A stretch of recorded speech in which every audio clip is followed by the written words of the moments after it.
नाइकल union Jubodal কর্তৃক আয়োজিত আজকের এই কর্মী সভায় মাগুরা জেলা যুবদলের নেতৃবৃন্দ এবং শ্রীপুর উপজেলা যুবদলের নেতৃবৃন্দ শ্রীপুর ছাত্রদলের পক্ষ থেকে সংগ্রামী শুভেচ্ছা অভিনন্দন জ্ঞাপন করছি। কমিটি গঠনের এই প্রক্রিয়ায় আজ যারা এখানে যুক্ত আছে আমি সংক্ষিপ্ত আকারে স্মরণ করিয়ে দিতে চাই।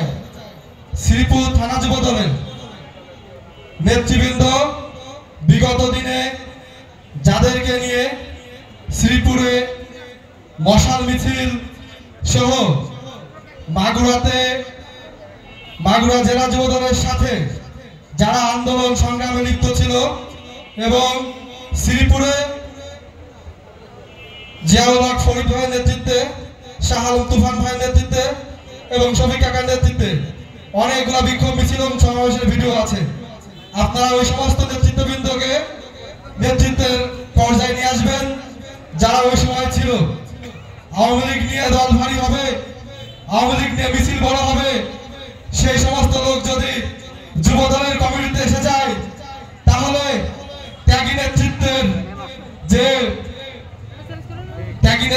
যে আত্মার কষ্ট, এই কষ্ট আপনারা নিতে পারবেন না। এই বলে আমি আমার সংক্ষিপ্ত শেষ করছি।